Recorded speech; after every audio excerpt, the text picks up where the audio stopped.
Hello, pop girlies. Everyone just went deaf. No, they didn't. They actually, everyone clapped. Everyone just fell to their knees crying because the sound of Levi's voice is so beautiful. Correct. Exactly. It's that line from, okay, I'm going to quote this so nobody thinks I'm super crazy, but do you guys know that Melissa McCarthy, Sean Spicer SNL skit? One of the Well, great of skits course. when he's like, all the men had erections and every single woman was ovulating. That's what just happened.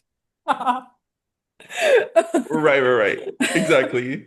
Every time you open your mouth to speak. That that SNL skit is history. I watched it live. I'd gotten home from hanging out with friends, and my mom was just watching it.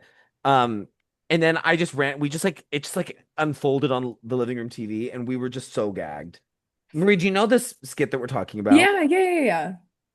Oh, I don't it, think it's history. like the same exact thing still exists, but I remember like when we were in middle school, there was an SNL app where it was just like the full library of SNL skits and you Oh could like wow. save that like you could like save them to folders and stuff and like them and whatever and like have collections of your favorite skits. And I spent so much time on this app. Like I thought it was so much fun. And That's it was just amazing. I like a didn't know that boomer existed. activity for me to be doing at like 13. But I was so into it. I like I mean I still love SNL like as a concept, but like that was so much fun. Just like have like a really like fun like hyperfixation moment with it and just like watch all the skits even though like the references were completely beyond me and like for the most part I had no idea what they were parroting. I'm just like this is funny. But yeah. It's Yeah. classic. Well, it's classic comedy. It's It's classic classic comedy. comedy. It's Yeah. classic comedy. Well, guys, are the hounds of love barking up your feet? Girl. Girl. Whoa. I should have assumed that Levi would have just barked at some point during this episode. Did you say you had assumed that? I should have assumed. Like I was surprised, but like I should have assumed that that was You should have gonna be the assumed. case. That's on you. That's on me. And It's on I you. own that, you know? Yeah, I'm ready to have some hounds of love barking up. I have my dog treats ready to go for the hounds of love. Come on, puppy. That's what we're doing. I mean, the thing that's so funny though, that in that song she kind of does bark because she goes, Is You know what I that mean? also the one where she goes, stop for the jet? No, Or is that Big that's Sky? Big Sky. And I pause for love jet. when she does that because it's just like, real quick, there's a plane coming. Oh, everybody stop. But that's the first like look around everybody on mute. No, it is. It is. Or the feeling myself, world stop. World stop. Carry on. Carry on. I feel like you guys are casting a spell. Bro, wait Like until I I start quoting Waking the Witch. Oh my God. Oh that okay. I can't wait for that. Red, red roses. Guilty. It's so good. I love at the beginning of that song, like the teacher voice, but I'm like, wake up, child. Yes, like the old lady. Pay attention. Pay attention. Can I have your attention? It's so like you dip the red, red roses in the pink satin poses, and it's just good. And oh, that was really good. That was such a good one. I love that song. Is crazy. I had a great lift to that song this morning. Waking the witch. Oh my God. Yeah. I was doing the bench press and fucking Red Red Roses was making me PR. You hitting Love. personal records the gym. Waking the witch. Like I can't. That's so funny. I I'm also so thought the obsessed. text that I sent this morning of Red Red Roses was so funny with that picture from the substance Yeah. of the And then monster that gif of Mark Cuban like writing down notes on writing Shark down. Tank. It's do you want to hear about the deal I'm making? That was when I was like, I was proud of myself for that. You should be. Well, the funniest text you've ever sent today was It the was little old the maid text. funniest text you've ever It's said. the funniest text you've ever sent. Well, okay, so I think this is a great segue to our hot tracks because my hot tracks is directly in relation or my hot track is directly in relation to the text that Levi and Drew were talking about that I sent today. So do we just want to get started with hot tracks? Yeah, Yeah, and you should take great this away. segue. Yeah. All right, let's do it. Okay, so my hot track today is Break My Soul by by Beyonce, and these two know why. Because well, I don't know, maybe I should make it, maybe it's a game and I just give a hint, but I kind of have to give the full context for the text, which is funny. But I I fell in love and I And quit you my did. job. So Break Yeah, My Soul is my Maria hot track. sends us guess what? 40-second mark, break my soul. And then I go to the 40-second mark and it's her going, I just quit my job. Like that's classic comedy. That's classic comedy. You were waiting for that. I was waiting for it because I was like, this is really exciting now that I can like send text to my friends and just like shock and surprise with this news. So I was just like, ooh, oh my gosh, I'm finding creative ways to And like you released your wiggle. yes. So yeah, fell in love, quit my job, released my wiggle, Release your trade. um, and released my trade. So it's and I released my job too. Yep, goodbye job. Like, whoa. So Crazy. then I was listening to Tortured Poets today because I saw a tweet about Guilty as Sin, and then I was like, wait, I want to listen to it, and then I did. And then next I was listening to Who's Afraid of Little Old Me, and I was like, wait, this has the juice to be another funny text about me quitting my job. So so then I sent something like me scorching the earth behind me and burning all the bridges at my job. Like something ridiculous and like just it's just satirical. But I was like, Uh, to ugh. quote, we get this is also hours after the initial exchange had happened. Not in response to anything. Out of nowhere, Completely Maria shares, unprompted. "Who's afraid of little me?" And she goes, "Scorching the earth behind me and burning all bridges with everyone and everything at my place of employment." Literally the funniest text I've ever received. Oh, so good. So and Satire, satire. for the record, satire. It's a joke. It's a joke, and I said JK, just kidding. You But did. You said JK though. yeah, but I was like, this just has it has the juice to be funny. So Yeah, I it's just needed to funny. make it funny. It's funny. Um, thank I you. could see Maria on the Tortured Poets Roomba. She doesn't even know what that means. I don't. In the Tortured Poets part of the Eras tour, when she rides on that thing and like Yes, convulses. Oh, because like the stage rises and you think it's just like normal, but then it's revealed to be like a and then it moves Roomba. around. And there's somebody in the Roomba operating it, by the way. Oh, I don't know how that works, but there is a I person in the see. Roomba. Whoa. Because remember when it got stuck? Yes, because it got stuck at one point, and all I could think about was there's a person in that Roomba who is just stuck. Just pounding on the Let walls. me Let me out! out. Um, Oh my gosh. yeah, no, so good. Okay, well, I'm actually gonna go next because kind of on brand. I've been in a huge, well, related to what Maria's saying, I've been in a huge Torture Poets mood. The Of course. department is in session. Department. Did you hear me, Maria? Department. Department Girl. of the poets that are tortured. And I just love it. It's just so good. You dip the TT in the PD and it's just good. I mean, it's like it's everything. And I'm gonna pick Guilty as Sin as my hot track. Guilty as Sin has just been like eh, making me feel at peace, making me feel whole. It's been providing meaning to my life. It is genuinely one of the best things I've ever heard in my entire life. And I'm not being overdramatic or facetious when I say that. It is just like such an incredible song. It's immediate, like Bible, like God tier Taylor. If you don't like that song, you actually just don't know Taylor Swift and you should rethink your life. I know a Swiftie who doesn't like that song, which is like, I can't fathom being a fan of Taylor Swift and being like, nah, I don't know about Guilty as Sin. It's like one of the most ultimate Taylor Swift It's songs like Does I've ever that heard. does so that Taylor Swift. does that immediately make that person a Tay trier? Yeah. I mean, I don't want to say that because I'm trying to be kind and generous, but But yeah. But let's just say something is being tried and it's not Tay. mm, So not Tay. Not nothing without a steady hand. let's just, oh God, Girl, don't, that's don't. too much. That's Don't too do it. far. When Free Woman is our song at the end of Mayhem Ball. The thing that sucks about Free Woman being horrible is that I love the line, "This is the dance floor I fought for." That's a Well, great line. obviously. And it's It's so legendary. Chromatica, it's so gaga. And then she just decided to be like, I give up. Like, I have that one great part of the song. Everything else should just be doo doo poo poo.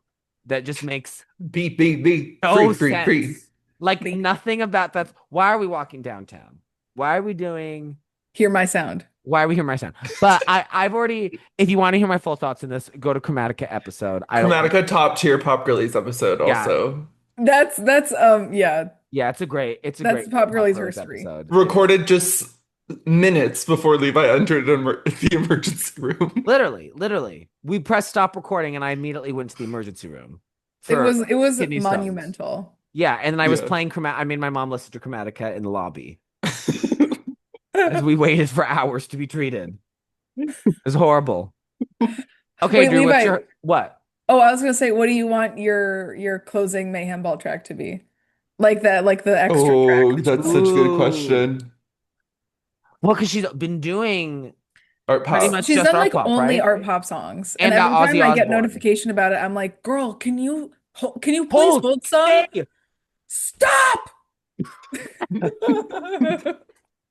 Um, oh, that's a good question. I mean, this will never happen, so that's what I'm going to say. I want the Xtina do what you want. That could happen. I don't feel like she'll acknowledge that song ever again. Yeah, I would be really, really surprised if she did. I would be, but just imagine hearing Yeah, over the arena, what you want, Lady Gaga, what you want with me, Christina. yeah. I mean, Like be really good. that is what we call American history. That would be everything. It's Yeah, like, who's more important, that or Betsy Ross? I know my answer. I know my I choice. don't even know what I would want. There's so many I would options just though. want I would just want whatever would gag Maria the hardest because I want to watch her like freak out. Yeah, I'm Well, like, what do you want, Maria? I'm really hoping for Bad Kids. I literally was just thinking Oh, Bad Kids would be my number two. I was just thinking I that. that's what I would want. Yeah. Yeah, like maybe by the time she gets over here for the tour in the fall, like maybe she'll be on Born This Way. Like maybe she'll have done like most of Art Pop and then we'll go on to Born This Way. Well, I will tell you what I would be pissed off if I get a fucking Chromatica song. Well, naturally. And knowing I my, don't think she'll do Chromatica. well, well. She like doesn't like it anymore. Oh, you know what I would also gag at for some reason? This song just popped in my head and it would make me gag so hard. What? I'd gag so hard to Sinner's Prayer. Well, duh. I mean, Like the concept of coming down the mountain, dragging our love affair. I I mean, would also love to see Maria if we got John Wayne. Oh, you would oh, gag so that hard, would be Maria. really good. Or like I Like It Rough. Oh, that would be so good. Yeah, I mean like I could rattle off like a ton more, but Boys, boys, boys. Boys would be really good. Okay, Uh, now that Summer Boy's gotten its due, Yeah. incredible. I need Boys to get its due. Boys is a perfect song. like We Like Boys in Cars. Like, Buy us drinks buy and us drinks and bars. bars. In the It's just morning, buy me eggs. call me legs, buy me eggs. Like, it's so good. I like you a lot. Think you're really hot. Let's go see the Killers and make out in the bleachers. It's a perfect song. It's so good. It's so I good. like how none of our songs were Gaga hot tracks, and we somehow have gone on this long Gaga tangent. Oh, it's a And necessary conversation. well, it's the Mistress of Mayhem is haunting us. We can't Yeah. help it. It's personal chaos, baby. That's how you I do it. oh my God. It's personal chaos. I am Mother Mayhem. Mother mayhem. Okay, Bring me Drew, the diamond. what is your hot track? Um, So I have been on a huge Ellie Goulding. Uh, Oh, I know. Have you been bombarding Maria with the Ellie no, I Goulding text haven't. messages? I had no idea. Nobody has ever texted me about anything as much as Drew has texted. I just For love. context, I spent 8 hours of my life yesterday having a breakdown over making an IKEA bed, and I would look at my phone and it would be some fucking Ellie Goulding lyric popping up in my screen. I'd be like, this is not the shit I need to be seeing right now. No, but it's so good. I send it. I love the lyrics of it's specifically the Delirium album that I love. Um, it was my favorite album of 2015. But I've been on just such a huge craze of this album. I've been listening to it nonstop. But I also been listening to a lot of Ride, the podcast. And they just did an episode where they talked, well, I think just recently they did an episode where they talked about their favorite songs off of the 50 Shades of Grey soundtrack. And it reminded me so much of Love Me Like You Do because it's the best song on any 50 Shades soundtrack. So that's gonna be my hot track. And I love how they sing they always sing the song. They always go, "Do me like you do, la, la." They always sing it like so funny on the Yeah. podcast. So Yeah. That's so iconic. yeah, Love me like love you it. do. Also, Taylor wrote that song. Oh, yeah, of course, obviously. It was too Naturally. personal though, so she gave it to It him. was too personal. That's half of the songs on Delirium. It's like Taylor trash. I mean, it would have been the 1989 outtakes. Yeah. Ooh. And Ooh. in Ooh. every review I've read about it on the past day, everyone is comparing it to 1989. I mean, it definitely is her trying to have her 1989 moment. Well, I don't know because it's like I think it's her trying to do like who was big in like dance pop? Like Like, like electronic? I don't know. I felt like it was her trying to do that.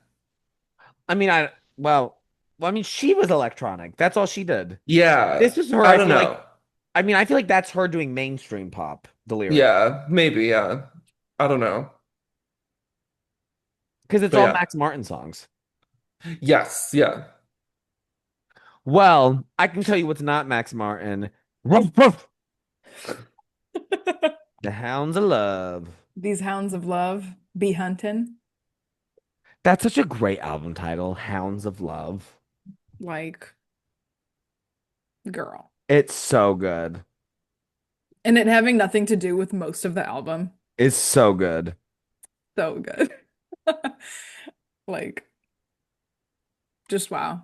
Like, she really has a song called Mother Stands for Comfort, which means nothing to anything, but it's such a serve. It's such a serve. And well, there's some tea with that song too, which is like Oh, Mother Stands for Tea. Mother's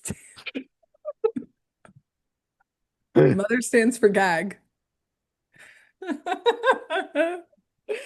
Oh, it's just too easy. It's so good.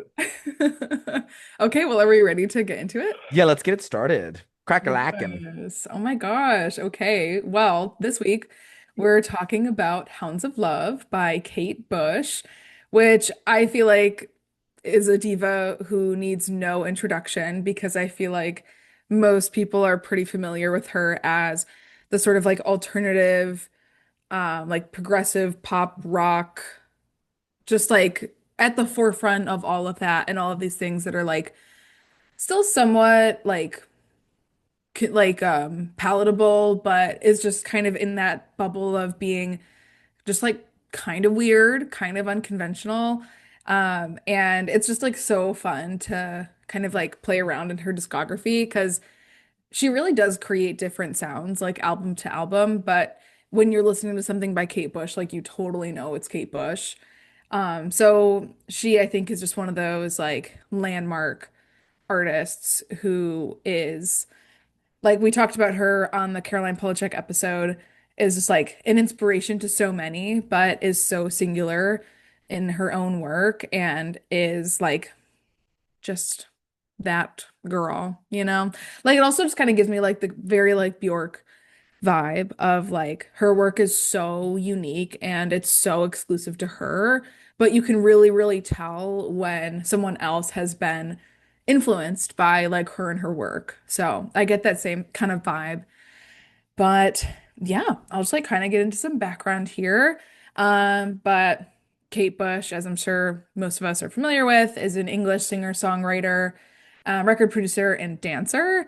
And she had been born into like a very creative family, with her mother being a traditional Irish dancer, her father a pianist, her brother was an instrument maker, and her other brother was a poet and photographer. So she was encouraged from a pretty young age to start to teach herself the piano, and she also played the organ and studied the violin. So like pretty soon in her upbringing, she began to compose songs and eventually write her own lyrics. So Hounds of Love specifically is her fifth studio album and was released on September 16th, 1989 by EMI and was a commercial success for her, with her lead single Running Up That Hill becoming her biggest hit, which I'm sure most of us know had a major, major, massive resurgence in 2022 because it was used in the fourth season of Stranger Things. So it had a really, really big moment and made the entire album itself like skyrocket the charts that year, which for like the most part was pretty out of the blue just with it being used in the show. But Stranger Things, as we know, is like extremely popular, and the song played a really important like contextual role within the season. So it was like kind of a big deal, but just thought that was like super cool. But this album is really interesting, as we've kind of been alluding to. And the first five songs are pretty standalone and they're pretty palatable pop songs for the most part. And then the entire second half is subtitled The Ninth Wave and is a conceptual kind of mini album about a woman who is lost at sea and is drowning at night. So the two parts of the album are like pretty separate and at first starts, a little bit more carefree and then takes like a really, really sharp turn and becomes like this really like heady narrative. So we'll kind of be like breaking it down, but it's just like really, really interesting. Um, but as far as genre goes for this, art pop, progressive pop, new wave, art rock, that's kind of like the world that it lives in for the most part. And the singles were again like really just that first side of all of the like pretty easily consumable songs. So Running Up That Hill, Cloudbusting, Hounds of Love, and The Big Sky. So yeah, pretty interesting. Um, as far as the ninth wave, which I feel like is the definitely like the most interesting and complex part of the album for the most part. Again, like it follows a woman who goes out to sea and is drowning. So the narrative kind of follows her um starting to drown, realizing that she's essentially trapped kind of in this state, and the songs that follow kind of like envision her kind of out of her own body, kind of witnessing like herself kind of drowning, and then it's just like it's really interesting and it's almost kind of hard to describe. I would definitely encourage anyone like if you're wanting to like listen to this like song by song and like really dissect it, the Genius lyrics annotations like geniuslyrics.com or whatever are really thorough, and the descriptions are like pretty thorough too. So definitely recommend doing that. But yeah, it follows the character as she kind of hallucinates. There's a part that we're talking about, like Waking the Witch, where she imagines herself like on trial, almost kind of in a way like battling like this internal struggle of like she's drowning, she's dying, does she deserve to live? It's like this hallucination is like putting herself on trial. Watching You Without Me is like her envisioning her family going back home after this trip out to sea, again like without her after this catastrophe's happened. So again like this kind of like out of body experience. Jig of Life is a little bit more of an optimistic song, and it's kind of her having this conversation with this older version of herself, encouraging her to fight for their like both of their like shared life. Hello Earth is like another just like absolutely crushing song of her yeah, again, like out of her body as she's still in this like drowning, kind of like delirious state, looking down on Earth and kind of like looking through her entire life and all of this. And eventually, I hope the listeners are happy to know that the character does not drown and does not die, and she is saved and she does survive. And Morning Fog is that kind of clear headspace kind of moment that eventually is reached when she is saved and she is okay, where she has this like brand new outlook on life. Um, and like one of the lyrics that's kind of repeated throughout the song is like, I'll love you better now. And like she has like this new perspective and like has this initiative to like care for things more, care for her loved ones more, and all of this. So it's really just like so incredibly um like ugh, it's just like really incredible to listen to. It's just like crazy. I'll talk about it more, but like I'll just like it's like so burned into my brain, like listening to this for the first time and like following this narrative through. It just like I just found it so crazy. Um, but again, like juxtaposed with how deep and dark and serious this like back half is. Again, it like clashes so much with the front of the album, which for the most part is like pretty joyous and has these kind of ethereal, kind of like mythological songs, like whether it's kind of like this struggle, like running up that hill of kind of like making her way in the world with these like struggles of like, I'm a woman, I won't be taken as seriously as a man. And then again, like some of these songs are a little bit more in my eyes, like on the ethereal side, like cloudbusting, for example. And I was reading into Mother Stands for Comfort, and that one is actually the perspective is a mother whose son is a murderer and is still like holding compassion for her son despite everything that he's done. So again, like just like this is really like heady narratives, and sometimes they don't have anything to do with anything, especially with the entire back half of this album being like one fully like realized like bookended story. Um, and the album cover I think is just so cool. And again, like it kind of has nothing to do with anything. Like she's kind of wrapped up in this like purple tulle, and like it's like such a vision. Like it's so beautiful. But again, it's like it's not even she's like giving the impression that she's like in water. Like this back half, that like the ninth wave has like from like a visual standpoint has nothing to do with anything. So I just find that so interesting. And it really makes me think of like if I was listening to this when it came out and had no idea otherwise what to expect, like what would I have thought? Because I already knew going into the first listen that I had listened to, because I actually didn't listen to this for the full, or excuse me, listen to this for the first time all the way through until 2022 when Kate Bush was like getting really popular because of Stranger Things. So I already had known that the back half was a concept piece going into it. So I'm like, gosh, I really am curious what I would have thought.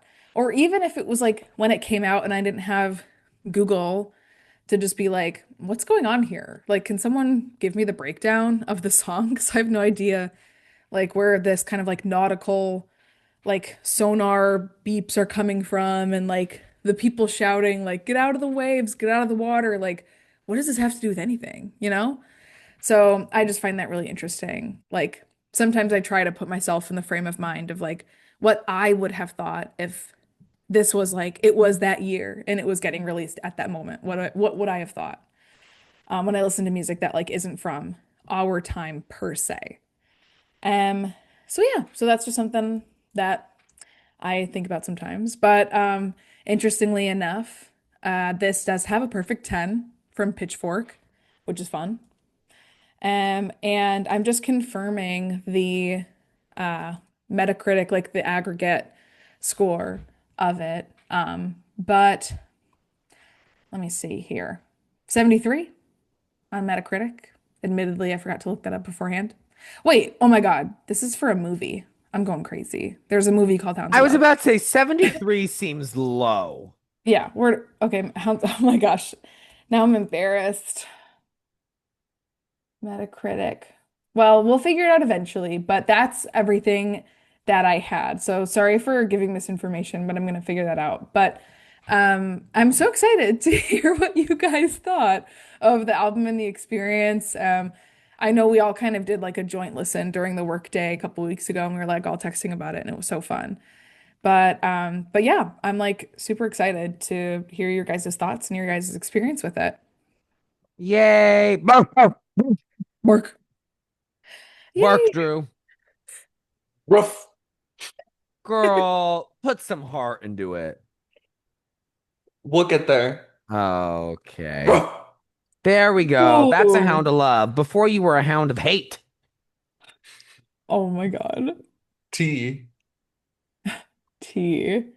Wait, who goes first? Yeah, Maria, you direct us. Yes. Well, let's have Drew go first. Cool. So I was introduced to this um through obviously through the other pop girlies. Um and I just knew of her and I knew the Running Up the Hill song. Um but so I was really excited because I knew how much Levi and Maria ate her up. And I listened to it a couple weeks ago when we all listened to it at the same time.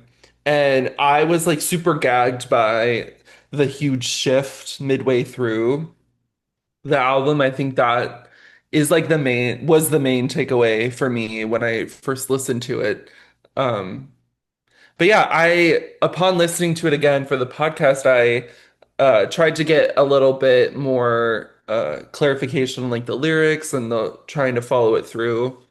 And it was really awesome to do that too. I love the kind of two parts of it. I do just kind of wish like because obviously the second part has so much lore. Obviously she's telling a story. And I kind of wish that in a way, and I don't know, maybe there is some secret meaning, but I kind of wish that the first half would somewhat connect to the second half a little bit. Like I think that would be so cool. But also when you think about it, like something that came out in 1989, it's probably not like obviously something that would be released now, I feel like would have some sort of connection in concept, but I feel like this was pretty revolutionary for music at the time to be something like that, and then also for it to be something that was well regarded and in the mainstream. So that's just something coming from me now that I like would have craved a little bit more. Um, but I love her sound um as like a vocalist and her production's so great. Obviously it's so impressive that she like writes everything by herself. And does she produce it by herself too? Yeah. Yeah. Insane. Like that's crazy. Um so yeah, I really enjoyed it. I love the journey that you go on through the whole album, specifically the second part. Yeah.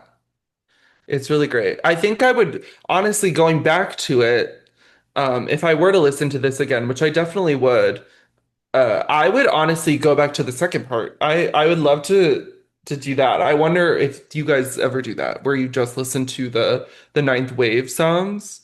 Do you ever, when you come back to it, do you ever listen like separately, or do you always just go for the whole thing? I usually go for the whole thing because sometimes I'm like, I like the more upbeat songs to kind of ease me into the narrative. Yeah. I agree. I feel the same way as Maria. Oh, okay, Yeah. cool. Yeah. No, but yeah, I just love, yeah, I love being introduced to her. Something that I heard like last year or something on Las Culturistas when they were talking about Chapel Roan, they said that she reminded them of like Kate Bush meets Kesha. Oh, that's a great description of her.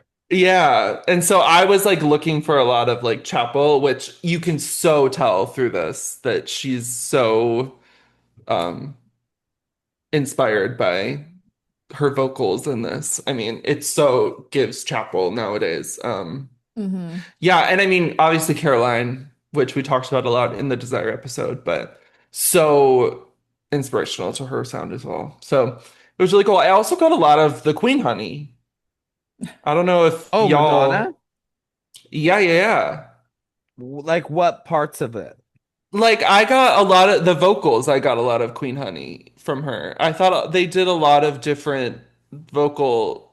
things. I felt like they did like a lot of the things I was like, oh, this sounds like it could be a Madonna song.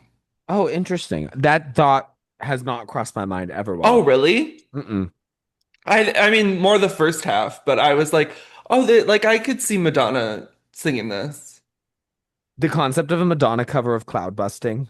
Yeah, yeah, you didn't get that at all? Mm-mm. No, I was For getting Queen me, I Honey. think Florence has talked about Kate Bush being a huge inspiration to her, Oh, and that's something that she's compared to a lot. So for me, that's kind of the person I hear when I listen to Kate Bush. oh, love that. No, Yeah. yeah, I definitely could see that. Um, yeah. And maybe because Madonna, like, I obviously Kate Bush does very like unique and kind of weird stuff with her sounds. And Madonna is more kind of mainstream. She's creating the mainstream. Yeah, yeah, So yeah. I would understand why you wouldn't get her. But I don't know. A lot of the songs I was like, oh, this could be a Madonna song. Oh, interesting. Yeah. But yeah, that's all I got. Love. Okay, is it my turn? Yes. Well, I love that we're doing this album. I think that like it's really important for people to understand just like how important Kate Bush is as an artist. She is like really such a singular musical force. Something that I think this album is super representative of is that she truly is a musical auteur because she is the person who is creating every single element of what you're listening to. She doesn't have any co-writer credited. There's no producer credited.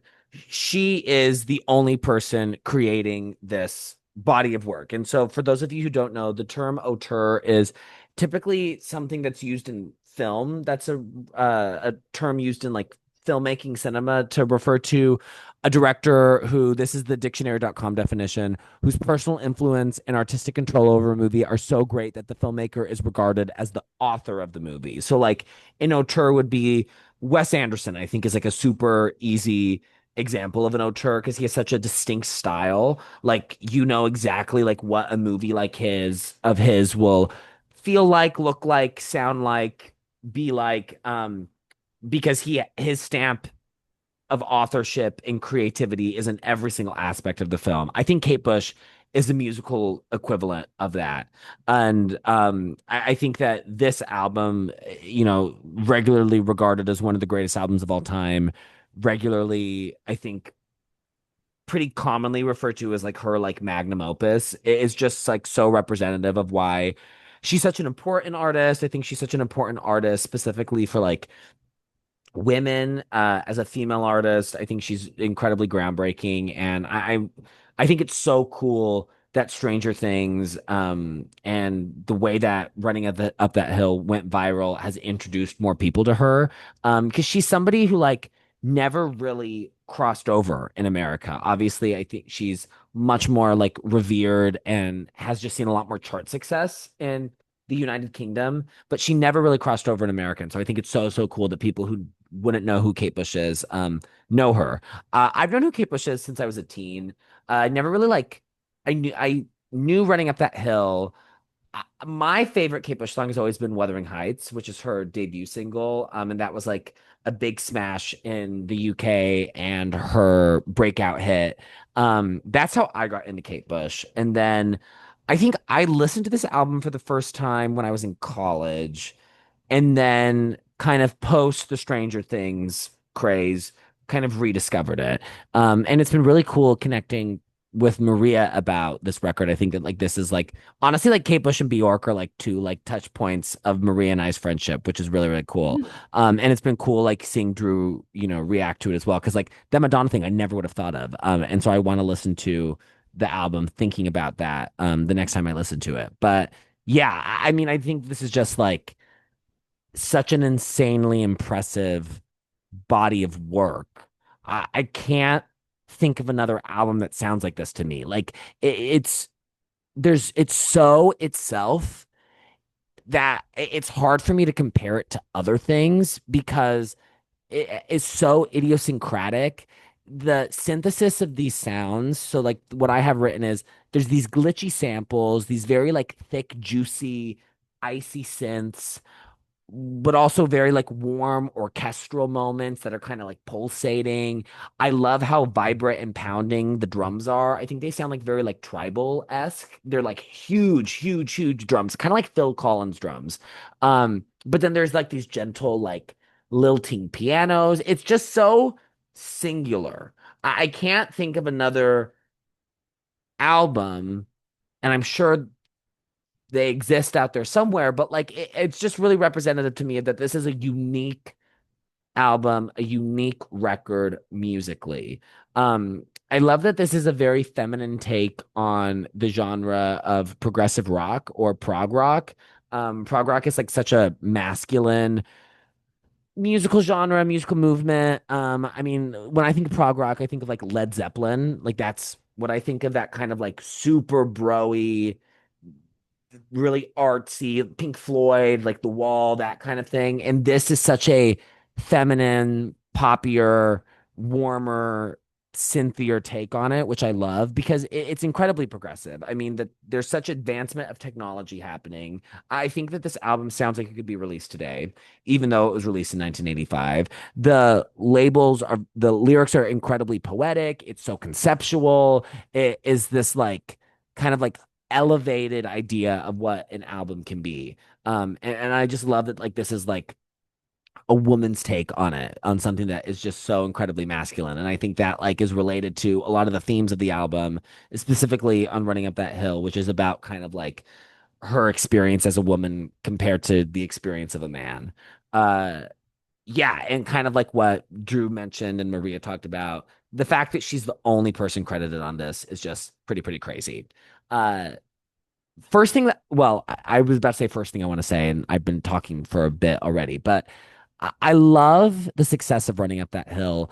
And for me, it's the best example of my favorite part of internet music consumption. There's a lot of like things about like the streaming era that I don't love. I think it can be very easy for streams to be manipulated via playlisting, like the way that like the politics of labels getting songs on certain playlists on Spotify and getting them to be like the first or second song listed. Like that's very political and it can be very manufactured in a way that I'm not really interested in. But the success of this song, something that, had this really standout moment on the show Stranger Things and then went viral via TikTok, via Twitter, and then just naturally rose on Spotify charts until it was released as a single to radio and then peaked at number 3 in the US. Like that is representative of what I love about music consumption on the internet, which is that there is such an opportunity for organic popularity because the music is so readily available.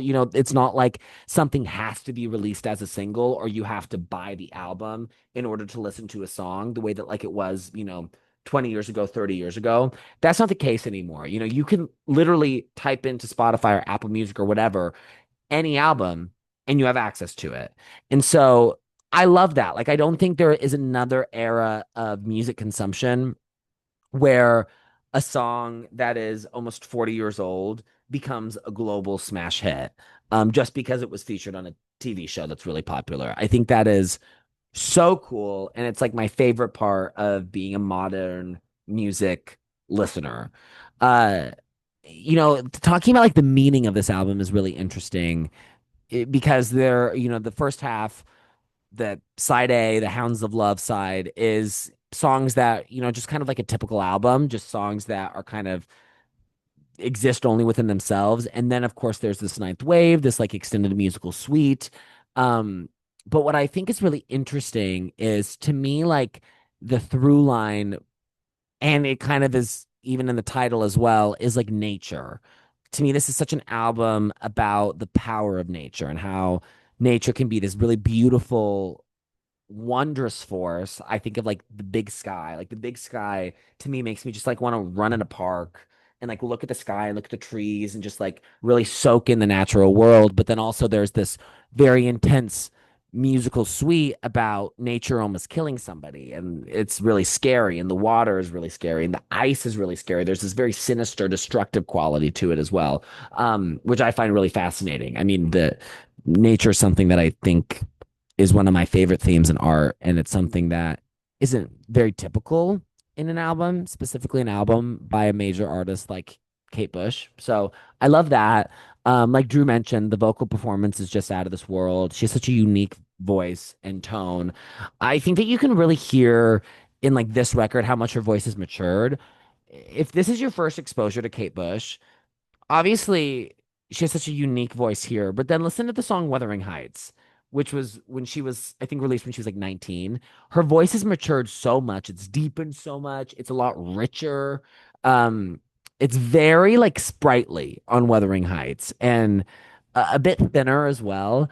And so I just love the vocal quality that she has. Her performance here is so operatic, it's so theatrical, while also still being, very emotional, very in line with what the songs are requiring, and obviously very technically impressive as well. I love her voice as a lyricist. I think she has such an ability to use words in a very interesting way. She's very poetic while also being incredibly intelligent. She always is doing things that are super conceptual, very intellectual, but she makes them really interesting. And even I think if you don't completely understand what she's talking about, you're still just really kind of ushered into a world. It's just such an incredible album. I gain something new from it every time I listen to it, and like there's nothing for me to criticize here. Like I don't know. I, I can't conceive of like something that I think would be a criticism of this. Like this is just a pretty flawless body of work. And just super representative of what makes her special. I think if you like this album, you should definitely check out Kate Bush some more. Um, yeah, such an Oh, amazing artist. So happy that we've talked about her. yes. Incredible. Thank you so much. So I love that you were commenting about like her vocal performance here, because I would agree with you, like considering her kind of like musical evolution up until this point, like her voice does sound quite a bit more mature. And I don't know if you guys have ever heard her song from The Dreaming called Sat in Your Lap. Like, do you know what I'm I've talking about? never heard anything from The Dreaming. The Dreaming is an album that I Oh. haven't gotten into yet. Oh my gosh. Well, I would definitely give that song a listen. Like it's just like this really, really like theatrical, bombastic song, but like at points she just like is screaming and it's so funny. And like she sounds eerily like Toad a la Mario, Super Mario World. And it's just like so entertaining and so fun. Like Okay, do you want to know an early Kate Bush song I also love? what? Where she sounds crazy on? What? Babushka. Oh, girl. Drew, do you know That's a Babushka? banger. Oh, it's so Drew, you need to good. get into your No, Babushka dig. I've only listened to this. Do you know Yeah. Wuthering Wait. Heights? Mm-mm. No. Whoa. Wuthering Heights is like, okay, Whoa. if I was a drag queen, that would be my signature number. Well, you I'm are pretty Dita La sure. Dita Vida. Levita, when I start my drag career.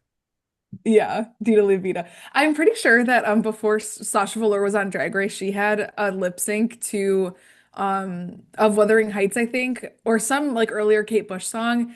And it was I think she did it as like either Golem or Nosferatu. Like it's gaggy everything. Oh, I'm Sasha's looking that so up right good. now. Yeah, it's something you'll have to confirm maybe if you can find it, but it's something to that effect. And I was living. Like when her season of Drag Race came out, I like watched like all of her performance videos that were on YouTube beforehand, and I think that might have been my introduction to Wuthering Heights. It's Wuthering Heights, and she does it as Lady Gollum. Yeah, yes, oh my gosh. So yeah, that was definitely my introduction to Kate Bush. I don't think I had heard Wuthering Heights until then. So thank you, Sasha Velour. Because I was super into the book Wuthering Heights in high school, and so that's how I found the song. Yeah, yeah. If the new Wuthering Heights movie doesn't have like a slowed down version of that song in the trailer, there something wrong with the world. Yeah. Isn't it like isn't it like that the field where in the video where she dances? Isn't doesn't like people get together on her birthday and like do the Oh, dance? I think they do. Something like I that. think they do. Yeah, I think you're right. Yeah, yeah.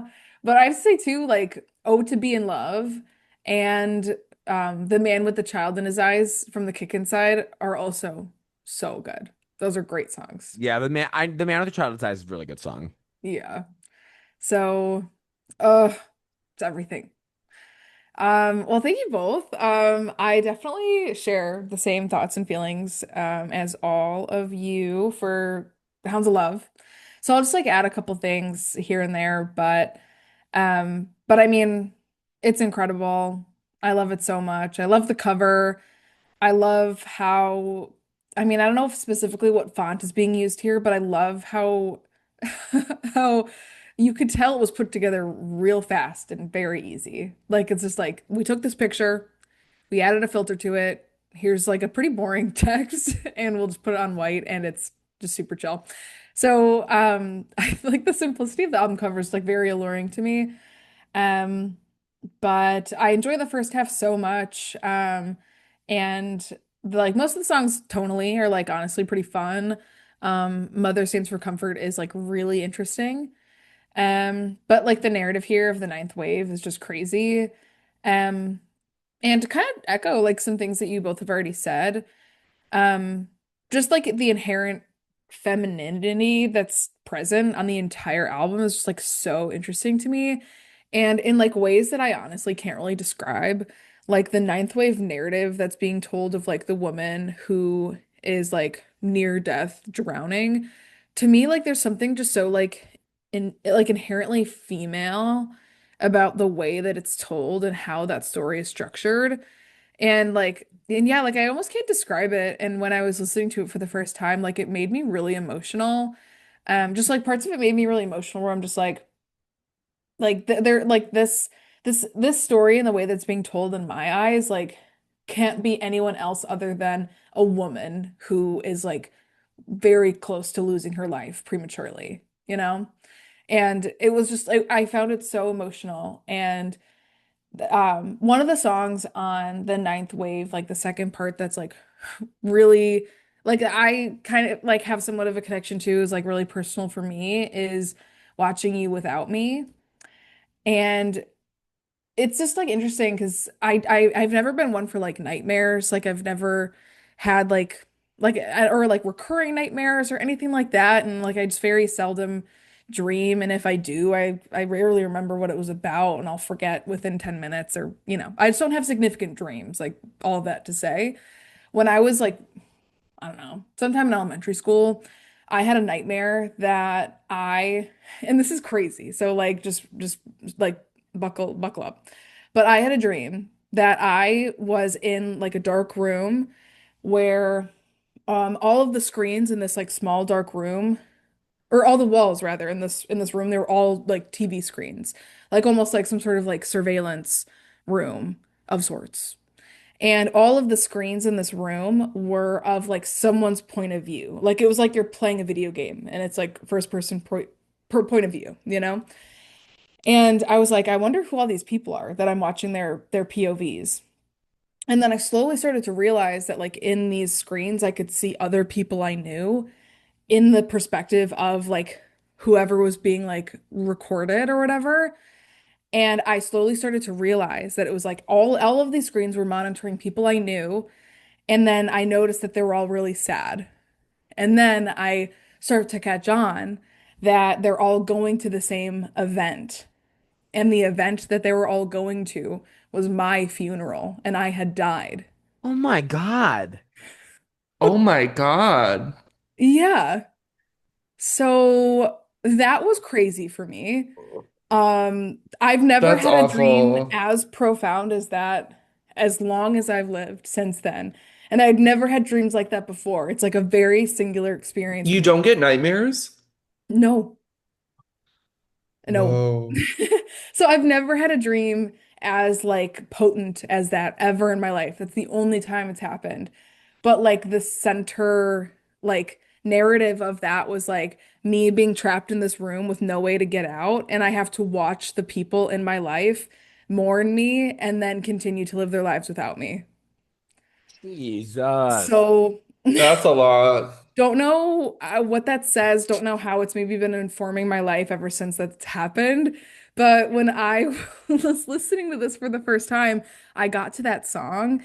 And of course, like the perspective is a little bit specific of like, it's like her family and her husband. And after this traumatic thing has happened to her. But I was just like, oh my gosh, there's a part in my brain that like relates to this and like empathizes with this experience of like, well, now I'm kind of stuck and I have to watch you go on without me in a way. So there's just there's something there and it's just so yeah, there's just something about it that just seems like so feminine in the perspective that it's being told. Which again, like it just like had this like effect on me. Um and then again, like having that kind of like optimistic take when she kind of like comes out of it and now has this like newfound like graciousness for the life that she's been able to continue living. I also think too like Jig of Life is really again just like has this like really strong like female perspective of her older self talking to her present self being like you have to fight to save our life because like it's like I don't know, there's something too of like fighting to stay alive for just yourself in a way or like you need to stay alive, you need to fight for this because like you need to do it for you. Like you don't like it's I don't know. There's something about that narrative too where it's just like you have to do this for yourself. Yourself first and not just for other people, which I thought was really interesting with like how she's kind of like talking to herself in that way. Um but yeah. If you had the chance to change your fate, would you? Would ya? Exactly. And in case anyone maybe didn't know, the male voice in Jig of Life is actually Kate Bush's brother. Oh, gee. So that's T. Um, but yeah, I honestly feel like that's all I have to say. I appreciate everyone enduring my trauma dump of the one nightmare I've had my entire life. That's And crazy. You've only had that one nightmare Yeah, that's crazy. I have nightmares all the time. all the time. wow, really? I'm like, is this how we know Maria like doesn't have anxiety because like she doesn't have nightmares? We have nightmares all the time. Yeah, my nightmares are. You have weird nightmares. Your dreams are weird. Yeah, my nightmares are horrible. Like, Oh no. I don't think I knew this about you. Yeah, Drew has yeah. weird dreams. Well, Yeah. My nightmares when I was a kid always involved me getting chased by something. yeah. One of my most Oh. like vivid dreams I remember as a child is I was being chased by a lion in a jungle and I'm running and I think I escape him and then I realize I like take a step and then I'm all of a sudden I'm in a canyon where there's nowhere to hide. And then the lion finds me, and then I No. woke up. And I woke up, I think I peed my pants. And I was like 4. Yeah. It's like Oh such a my distinct gosh. feeling. And I had memories of being chased by tiger. Why this period when I was in high school? For 4 years, I only dreamt of tigers. Oh, wow. The only thing I Oh. dreamt about, and there was always different. There was like sometimes I was being chased by tigers, sometimes the tiger was killing people I loved, sometimes I was caring for a tiger cub, sometimes we were just vibing. I only dreamt of tigers for years. Whoa. Wow. I had the worst dreams of Count when I was younger. I had the worst dreams of Count Olaf from the Lemony Snicket movies. Like literally, I was so terrified. Like I literally could not believe that that movie was out for kids. Like I literally was it sends chills down my spine even now. Like that movie was horrific. Wait, what movie again? The Lemony Snicket, like Series of Jim unfortunate Carrey, events. yeah, series of unfortunate events. Did you ever Oh, watch oh that no, movie? no. No. It's a really good movie, but I cannot believe like it was just so creepy. And I Mhm. had nightmares about it all the time. Dang. Something fun about my mom is that when she was little, she was like insanely afraid of Count Chocula. on the cereal boxes. Like, oh, that's my girl. And that's the queen, honey. It That's the is queen, the Queen honey. Honey. So, yeah, but do we want to Should we go get into ahead? this Yeah. Holy Trinity gig? We'll get into our favorite and least favorite songs. So first we're gonna do our me's, which is what we call our least favorite songs after the infamous Me by Miss Tay Tay. Me. So, Ooh. ooh, okay. So, Drew, would you like to go first? Sure. I was having a really hard time choosing this. And I feel like I'm gonna say the wrong answer, but my knee is the title track, Hounds of Love. Oh. Oh. Um, Right. I just don't think it compares to the rest. All right. I wasn't expecting that at all. I wasn't expecting that either. Yeah. I'm But shocked. hey, gag. Yeah. Nothing like I hated about it. I when I think about it and I Hound's a flop. compare it Hound's to a me. everything else, I'm just like, I think that is my me. Okay. On some flop. Yeah. All right. Well, it's not my meme. That's not my meme. I mean, I had a really hard time. Drew, I think this was before you hopped on the call. Marie and I were talking about this. I had a hard time with everything about this. I had a hard time with the me. I had a hard time with Holy Trinity because A, it's hard for me to separate the ninth wave, and that's half the album because that just feels such like a full complete thing. And then I also just think that it's so consistent to me, this record. I don't think there's a Mhm. For me, there's not a point where it dips. I mean, Drew just said Hounds of Love is his dipping point. I don't have a dipping point here. So I think just by like nature of like just kind of the way that the cookie crumbles, I'm about to say song I love, but it's just like the one I guess that like I could live without. And it would be Mother Stands for Comfort, which is crazy because Mother Stands for Serve. But I guess for me, it's Mother Stands for me because it's I guess it's the one I could live without because like I can't take anything from the ninth wave, and then like it is kind of the ballad moment of the first five, Mhm. so it kind of it kind of stands out a bit in that way. So I guess it's the one I would. I guess it's my me, but it's stupid because it's a great song. Yeah. Wow. So that's what I got, and I don't like that I had to say it, but I did. Yeah. No, it's real.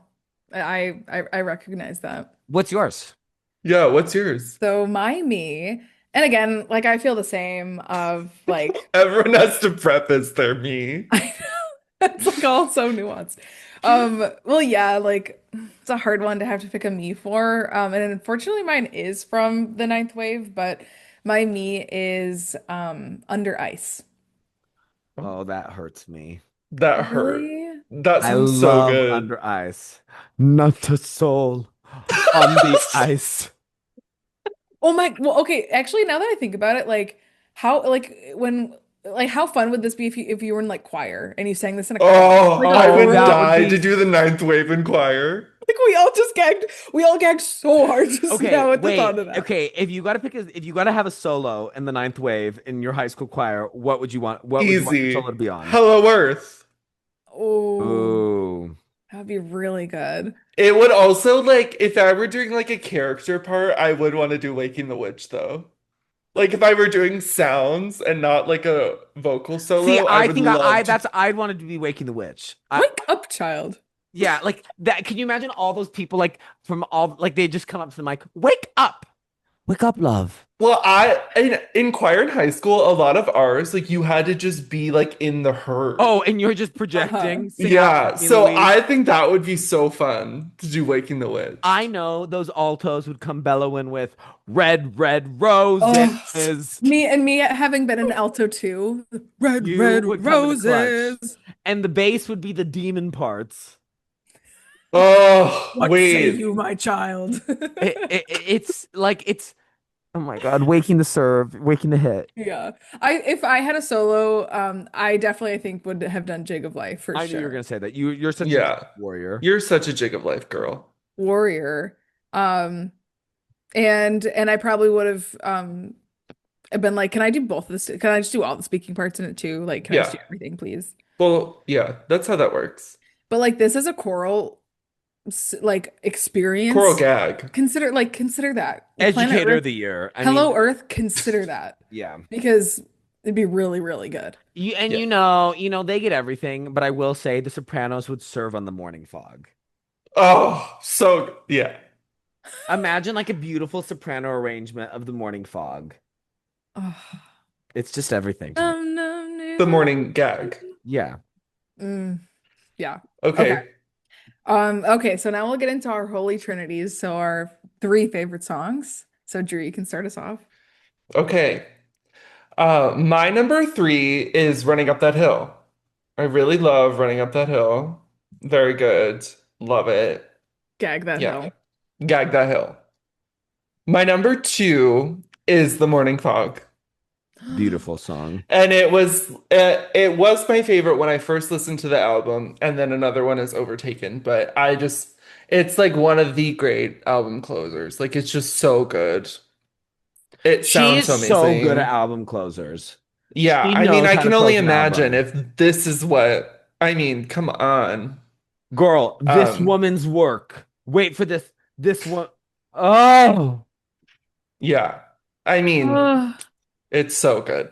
And then my number one is Cloudbusting. I mean, And like, come did you on. guys like look into cloud Yes, busting? yes, it's crazy. No. It's oh my God, it's crazy. It is so beyond crazy. It's insane.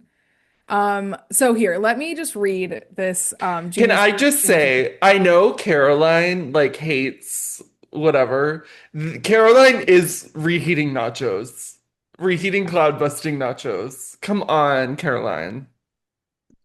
Yeah. That is, yeah, she's Rahita nachos. Rahita Manacho. Okay, so get this about cloud busting.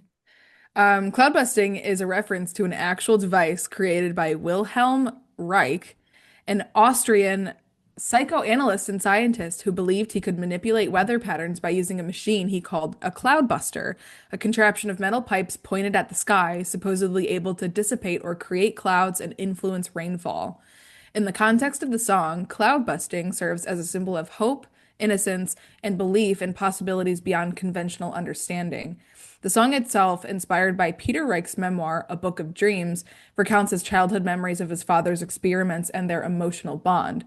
Thus, cloud busting represents both the literal act of trying to control the weather and the metaphorical longing to harness forces larger than oneself, to protect, heal, and to believe in magic in the face of loss.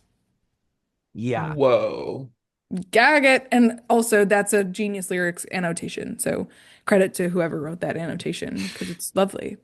Well, and to me, it Wow. also like because there is to me an element, another theme of this album is like familial relationships because you have the mother stands for comfort, and then this to me is like a father version of that. And then you also Yeah. have also obviously in the ninth wave, a lot of it is talking about her relationship with her family. So like that to me, this song is super essential in that thread. Uh-huh. Yeah. And it's just crazy. Like I think her creativity is just so beyond because I just like how do you even take that out of what could be seen as such like a like whatever boring story about some scientist who tried to create some machine Yeah. and like just her way of finding like the like mystical, like magical. Oh my God, Yeah. wait, did I just quote Benson Boone You Yeah. song? did. Come on, Moonbeam Ice Cream. Mystical, Yeah! magical. Oh my God. It was just planted in my brain. I'm sorry. I didn't even mean to do that. Whoa. But She's eating that moonbeam ice she's cream. eating that that crumble cookie collab. Well, just all that to say, like her way of creating something so beautiful and creative out of what could be so plain is just like so beyond. So, Yeah. Can't Totally. believe I like That was crazy. unintentionally queer. Mystical, I'm magic. dead. Magical, oh baby. Oh my gosh. Oh, I'm gonna get like tarred and Eric, one feathered of my for best that. friends, really wanted us to do American Heart by Benson Boone. Girl. Community Girl. service. Well, no, because he hates Benson Boone. He wanted to hear three zeros. Yeah, I was gonna say, I'm like, who are we doing this for? Because he wants to un-Benson Boonify the Billboard Top 40. He hates Benson Boone. We need to de-Wallen and de-Boon Indy Boone. the top the charts. I mean, come on. So, okay, I think we Levi. Levi. Yeah, it's my turn. Yeah. Okay. So again, this is was really hard for me. So two of mine are from the first half because separating the ninth wave is just really, really It's difficult. hard. It's really, really hard for me because so much of it is just a piece. My Mhm. three is from the ninth wave though, and my three is Waking the Witch. Yeah. Yes, Waking the Witch is I know when I listened to that song for the first time, I was sitting in a coffee shop and I was like in public. in public, That I was got a scared. yeah. I was scared because I'm because scared. at first it's just the voices, and then all of a sudden it's like, ah, what's happening? I could just see Levi like with his scarf and pencil, like looking at his laptop and then just like looking around. It literally is like, is what's happening? It's like a demon is entering my AirPods. Look around. It's so scary. It's That was and my four. It was so it's close, an but incredible song, and It's that to me is when her amazing. production is the most impressive. yes, the production's That insane. shift after, well, because first of all, the placement of all the voices, and they're coming from all different directions, and some are more towards the front of the mix, some are towards the back of the mix, and then that like glitchy decay that happens, and the way that like her vocals are interplayed with that like demonic vocal, it's incredible. I played that for Alex today for the first time, and his like eyes almost bulged out of his head when he listened to it. He was like, "Ugh." It's just it's crazy. It's amazing. It's Girl. it's like if one song from the ninth wave had to be highlighted, that is just like such an achievement to me of everything, of creativity, of production, like the technical prowess needed to make that song exist is just really insane to me. Again, in 1985. That's the other thing. In 1985, it's crazy. Um, my number two is Running Up That Hill. For as cliche as that might be, I just kind of think it's like it's like it's running up that hill. I mean, it's like such an accomplishment. It is a song that is so indicative of the 80s, but I also can't think of a song that captures the vibe that it captures. It has this like eerie, seductive, cool, icy quality to it. That like synth melody is just so incredible. And again, it's a weird song. Yeah. It's a weird thing. She's trying to make a deal with God. Who does that? It's I amazing. was gonna ask, who came first? Did Kate Bush come first or did Cyndi Lauper come first? Kate Bush. Okay, I was gonna say Cyndi Lauper in her vocal performance gives very Kate Bush. Yes, I hear. Kate Bush debuted in the 70s. Okay, okay. So Yeah, I Cyndi think Lauper is because I after. think Kick Inside was 79, I believe. Something Okay. like that. Because Um, I think that's an interesting comparison because like while their music is so So different, different, right? like Yeah. I feel vocally, like they it's I completely get that comparison.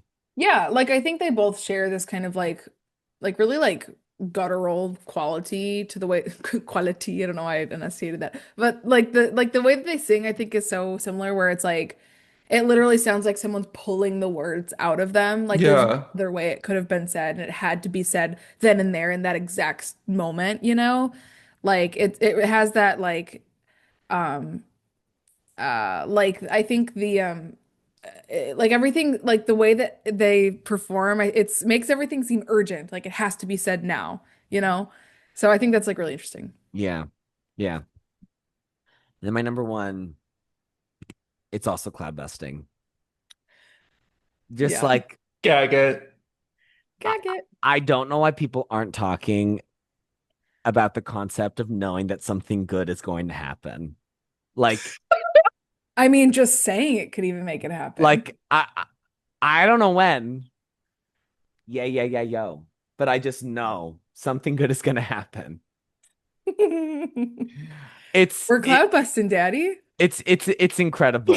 It's so, and I love the opening line. The I still dream of Organon. I wake up crying. You're making rain, and you're just in reach when you and sleep escape me. There's this like Oh. beautiful, like mystical, Magical. I'm not saying magical, and I almost said it, but I'm not doing it. Benson, you're not getting my streams of my coin. It's not happening. Um, it is this just like fairy tale like quality to the way that like it comes in, and the strings in the song. Oh, The strings are my So favorite musical good. sound in the album. yeah. It's so good. And then when the drum, the do, do, do, do, do, do, do, do, do, it's so good. I'm a cloud buster. It's amazing. Oh my God, that was so crazy. Hey Maria, if cloudbusting is your number one, we're ending. All right. Well, let's see. So my Kind number of three. end. All right. Well, yeah. How did it end? So Okay, my number Maria, take it three, away. my number three is Hounds of Love. Oh, Gag that, Drew. gag it. I just like love the landscape of this song so much. I love how it starts with like that the clip from that old movie. I forget what it's called now, but the it's in the trees. It's coming. Like I love like I just like the whole structure of the song. I love so much. And I also find it to be like in that collection of like the songs that feel like very dreamy and like mythological in a way, like this like similar like fairy tale landscape. And this like sometimes like when I visit this album, like this is like the first song I go to. So I love it. My number two is Jig of Life.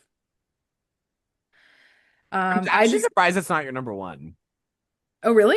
Yeah, because you talk about that song a lot. Yeah. I mean, like, I just ride for the song so hard.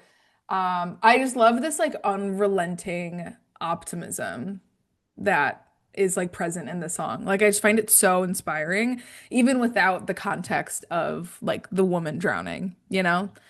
Um, and I love how it comes to that halt when it goes into the spoken word by her brother with the, I put this moment here. Like, I just find the whole event of this song like so alluring. And it really does feel like an event because it's like, it's just like so theatric and dramatic. So I love this song so much. And my number one is Cloudbusting. He, Yeah. I just don't know how it can't be. yeah. It's, I Like it's mean, cloud busting. it's Cloudbusting. Every time it rains, you're here. Like it's just everything.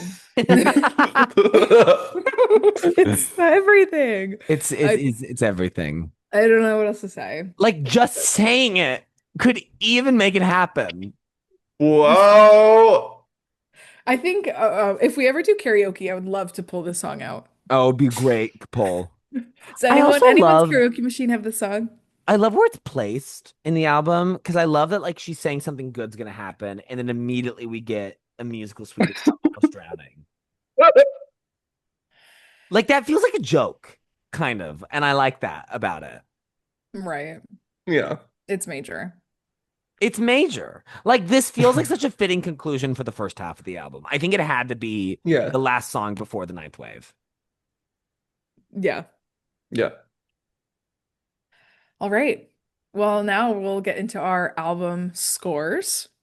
So we'll get our utensils out, as we like to say. So, Drew Fork, would you like to go first, or are you comfortable with that? I can go first. Okay.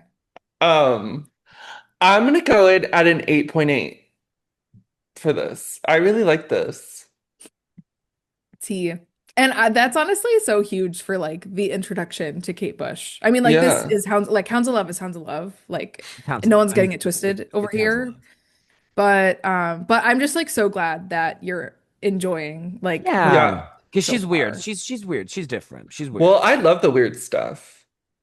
Yeah, I know. Dark ballet fan. I mean, Shanti Ashtangi. Yeah. Okay, Maria. Maria Okay, Spoon. so I'm going to go in at a 9.7. I'm kind of surprised you Whoa. didn't give it a 10. I kind of thought this was going to be a Maria 10. Yeah, I don't know. I just feel like sometimes I have a hard time listening to this like a lot because the experience of listening to this is like so poignant. Yeah. And so I don't revisit it like constantly, and usually if I do, it's really just the top half for fun.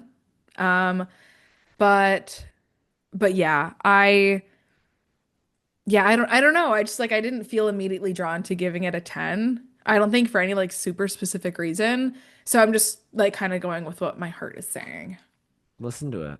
Listen to it. Just listening to it could even make it happen. Yeah.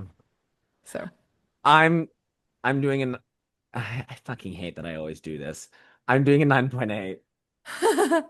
well, of course. I'm surprised this isn't getting a Levi 10. I You know, clearly I'm said you had nothing to surprised say. too. No, because for me, a big part of a 10 is I have to have a really emotional connection to it as well. And like, I think Yeah. this is a flawless piece of music, but like, I don't have like the emotional like connection to it that I do have with like other 10s of mine. You know what I mean? Yeah. Hmm.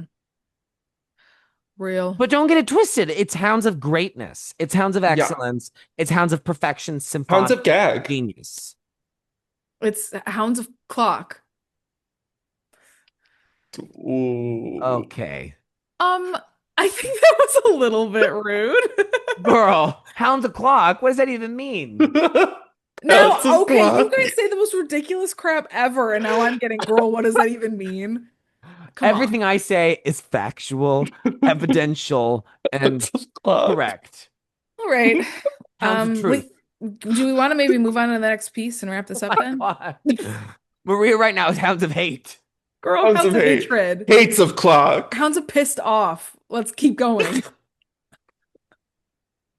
Okay, so this is obviously our last um episode of the month of July, and we're moving into August, August, Oh my feeling the God. salt air and the rust on your door. I can already Woo, start to woo, taste the woo, woo, salt woo. air. Yeah, yeah. And so we wanted to do something special on the pod for the month of August. So much like Tyler Oakley and his collabs in the month of August, we are going to do August.